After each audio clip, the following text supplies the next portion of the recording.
Hi creators, నేను మీ అస్మిత. ఈ రోజు మనం కొత్తగా యూట్యూబ్ ఛానల్ స్టార్ట్ చేసిన వారికి ఉపయోగపడే కొన్ని టిప్స్ చెప్పబోతున్నాను. ఏంటంటే ఫస్ట్ టిప్ వచ్చేసి, మీరు ఛానల్ స్టార్ట్ చేసిన తర్వాత మొదటగా లాంగ్ వీడియోస్ పోస్ట్ చేయకుండా షార్ట్ వీడియోస్ పోస్ట్ చేసుకోండి. దానివల్ల మీకు ఫస్ట్ ఆఫ్ ఆల్ ఛానల్ కి రీచ్ వస్తుంది, అలాగే సబ్స్క్రైబర్స్ కూడా పెరుగుతారు. తర్వాత ఎప్పుడైతే మన షార్ట్ వీడియోస్ వైరల్ అవుతాయో, ఇలా కొన్ని వీడియోస్ పెట్టిన తర్వాత మన సబ్స్క్రైబర్స్ వస్తారు కదండి. ఆ తర్వాత మీరు లాంగ్ వీడియోస్ లింక్ అనేది షార్ట్ వీడియోస్ కి ఇవ్వండి. లాంగ్ వీడియోస్ క్రియేట్ చేసి ఆ లింక్స్ వచ్చేసి షార్ట్ వీడియోలో రిలేటెడ్ వీడియో అనే ఆప్షన్ వస్తుంది అండి, దానిలో ఇవ్వండి.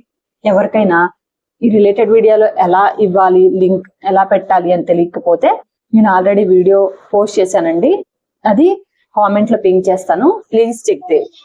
సెకండ్ ఆప్షన్ వచ్చేసరికి కమ్యూనిటీ పోస్ట్ అండి. ఇంతకుముందు అయితే కమ్యూనిటీ పోస్ట్ రావాలి అంటే తప్పకుండా 100 సబ్స్క్రైబర్స్ ఉండాలి. బట్ రీసెంట్గా వచ్చిన అప్డేట్ ప్రకారం మనకి 0 సబ్స్క్రైబర్స్ నుంచే కమ్యూనిటీ పోస్ట్ పెట్టుకునే అవకాశం ఉంటుందండి. బట్ ఏంటంటే మనం ఎప్పుడైతే యూట్యూబ్ ఛానల్ క్రియేట్ చేస్తామో ఆ ఛానల్ కి వెరిఫికేషన్ చేసుకోవాలన్నమాట. వీడియో వెరిఫికేషన్ కానీ, లేదంటే ఏదైనా పాస్పోర్ట్ ఐడి ఎక్సెట్రా ఏ వెరిఫికేషన్ అయినా పర్లేదండి. 1 టైం వెరిఫికేషన్ 3 టైప్స్ లో చేసుకోవచ్చు. దీని గురించి కూడా నేను వీడియో పెట్టానండి, ఇది కూడా కామెంట్ లో పింక్ చేస్తాను, ప్లీజ్ చెక్ దే. నెక్స్ట్ వచ్చేసి వెరిఫికేషన్ జరిగిన తర్వాత ఇమీడియట్గా 24 అవర్స్లోనే కమ్యూనిటీ పోస్ట్ ఆప్షన్ వస్తుందండి. సో షార్ట్స్ ట్రిక్ లాగానే నెక్స్ట్ ఆప్షన్ వచ్చేసరికి కమ్యూనిటీ పోస్ట్ అండి. కమ్యూనిటీ పోస్ట్ కూడా చాలా అంటే చాలా ఇంపార్టెంట్ అండి మనకు రీచ్ రావడానికి. స్టార్టింగ్లో అయితే నాకు తెలియలేదు అనమాట. సో నేను అసలు కమ్యూనిటీ పోస్ట్ పెట్టనే లేదు. ఒకసారి ట్రై చేసి చూద్దాం అని చెప్పేసి నేను స్టార్ట్ చేయగానే మనకి బాగానే ఎక్కువ వీడియోస్లో కంటే కూడా కమ్యూనిటీ పోస్ట్కి రెస్పాన్స్ ఎక్కువగా వచ్చిందండి. అలాగే సబ్స్క్రైబర్స్ కూడా చాలా అంటే చాలా బెటర్గా యాడ్ అయ్యారనమాట. సో నాకు కమ్యూనిటీ పోస్ట్ ఆప్షన్ అనేది చాలా బాగా అనిపించిందండి. కూడా డెఫినెట్గా యూజ్ చేయండి. ఒకవేళ కమ్యూనిటీ ట్యాబ్ ఎలా వాడాలి తెలియని వాళ్ళు మన ఛానల్లో వీడియో పెట్టడం జరిగింది, ప్లీజ్ చెక్ దేర్. బట్ డెఫినెట్గా యూజ్ చేయండి, మంచి రెస్పాన్స్ ఉంటుంది. థర్డ్ ఆప్షన్ వచ్చేసరికి స్క్రీన్ రికార్డింగ్ ఆర్ నార్మల్గా వీడియోస్ చేయడం కంటే కూడా ఫేస్ కనిపించేలా వీడియో చేయడానికి ట్రై చేయండి. నేను కూడా స్టార్టింగ్ షై ఫీల్ అయ్యి ఫేస్ టు ఫేస్ కనిపించడానికి కొంచెం అనీజీగా అనిపించి ఓన్లీ స్క్రీన్ రికార్డింగే చేశానండి. పర్లేదు, రీచ్ వచ్చింది. బట్ కంపేర్ టు దట్ మనం కనిపించేలా చేస్తే ఇంకొంచెం బెటర్గా ఉంటుందనేది నా ఫీలింగ్ అనమాట. అందుకే జస్ట్ ఒక 10 డేస్ నుంచి నేను కూడా ఇలా ట్రై చేస్తున్నాను అనమాట. సో మీరు కూడా ట్రై చేయండి, మోస్ట్లీ కనిపించేలా వీడియో చేయడానికి ట్రై చేయండి. బట్ దీనివల్ల కనిపిస్తూ చేస్తేనే మానిటైజేషన్ అవుతుందా లేదంటే అవ్వదా అనే డౌట్స్ మాత్రం ఏం పెట్టుకోకండి. బట్ కొంచెం వేరియేషన్ అయితే ఉంటుందండి కనిపిస్తూ చేయడానికి, కనిపించకుండా చేయడానికి. ఓకేనా. ఫోర్త్ ఆప్షన్ వచ్చేసరికి వీడియోస్ రెగ్యులర్గా పోస్ట్ చేయాలి. మనం ఎప్పుడెప్పుడు వీడియోస్ పోస్ట్ చేస్తామా అని సబ్స్క్రైబర్ ఎదురు చూస్తూ ఉండాలండి. అంటే పర్టికులర్గా ఈ టైంకి వీళ్ళు వీడియోస్ పోస్ట్ చేస్తారు అని సబ్స్క్రైబర్కి మనం అలవాటు చేసేయాలన్నమాట. చిన్న వీడియో అవ్వచ్చు, పెద్ద వీడియోస్ పోస్ట్ చేయడం మాత్రం మీరు మానద్దు. ఎగ్జాంపుల్కి నేనే ఉన్నానండి. నేను ఒక 6 to 8 మంత్స్ అలా అసలు వీడియోస్ పోస్ట్ చేయలేదు. కన్సీవ్ అవ్వడం, బాబు పుట్టడం, ఇలా ఎక్సెట్రా రీజన్స్ వల్ల నేను వీడియోస్ పెట్టలేదు అనమాట. సో అది నా ఛానల్కి డౌన్ఫాల్ అయింది కొంచెం ఆ టైం పీరియడ్లో.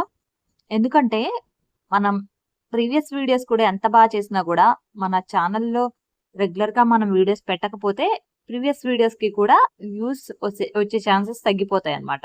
అలాగే యూట్యూబ్ అల్గారిథం మనం time to time videos post చేస్తూ ఉంటే వీళ్ళు మంచి కన్సిస్టెన్సీలో ఉన్నారు అని మన వీడియోస్ని పుష్ చేస్తుంది అనమాట. ఫిఫ్త్ ఆప్షన్ వచ్చేసరికి థంబ్నెయిల్స్ అండి. థంబ్నెయిల్స్ మీరు ఏ యాప్ యూజ్ చేస్తున్నారో నాకు తెలియదు, ఒకవేళ మీరు చేసేవి బెటర్గా ఉండొచ్చు. బట్ నా సజెషన్ వచ్చేసరికి క్యాన్వా యాప్లో థంబ్నెయిల్స్ చాలా బాగుంటాయండి, అట్రాక్టివ్గా ఉంటాయి. అలాగే ప్రొఫెషనల్ థంబ్నెయిల్స్ ఉంటాయి అన్నమాట. అలాగే ముందుగానే మనకి ఏ రేషియోలో ఉండాలి అని సెట్ చేసి డిఫాల్ట్గా ఉంటాయి అన్నమాట. దానిలో మీకు నచ్చిన ఫాంట్స్ అండ్ ఇమేజెస్ని జస్ట్ అప్లోడ్ చేసుకొని ఇంపోర్ట్ చేసేసుకోవడమే. సో క్యాన్వా యాప్లో చేస్తే బెటర్గా ఉంటాయి అనేది నా ఫీలింగ్ అనమాట. క్యాన్వా యాప్ లింక్ నేను డిస్క్రిప్షన్లో ఇస్తానండి.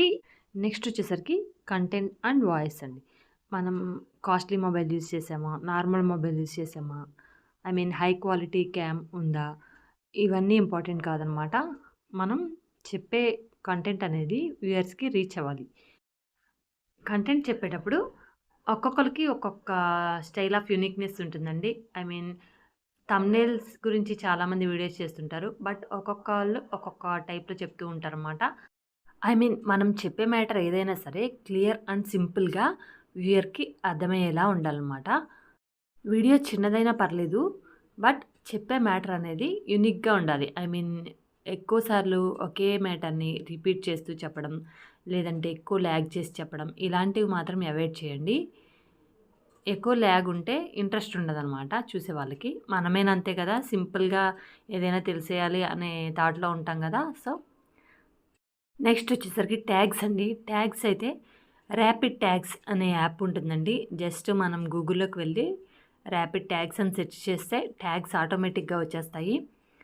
ర్యాపిడ్ ట్యాగ్స్ యూజ్ చేయడం వల్ల మనకి ఐ మీన్ ఎక్కువ ట్యాగ్స్ ఈజీగా జనరేట్ అవుతాయి. జస్ట్ మనం వాటిని కాపీ చేసుకొని పేస్ట్ చేసేసుకుంటే మనకి సెర్చ్‌లో ఎక్కువగా మన వీడియోస్ వెళ్ళే ఛాన్సెస్ ఉంటాయన్నమాట.